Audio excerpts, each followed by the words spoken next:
Hey guys, I will show you how to fix this problem on Windows system. So this is my Windows 11 operating system.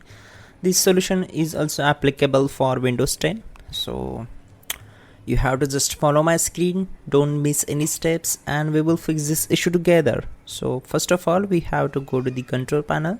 For that, go to search bar and type your control panel and click here to open it.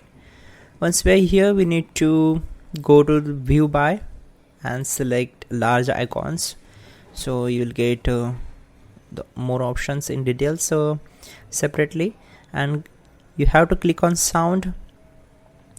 Once we are here, we need to right click on the speakers.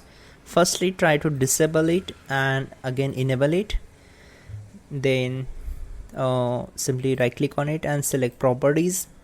On this window, you have to select the levels tab and make sure keep this up to the 100% and go to the enhancements tab and check this box, disable all enhancements. So select this one, click on apply and then OK.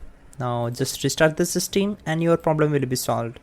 That's it guys. Please check out the pinned comment, that will also help you to fix this issue quickly, and don't forget to like the video and please do subscribe the channel.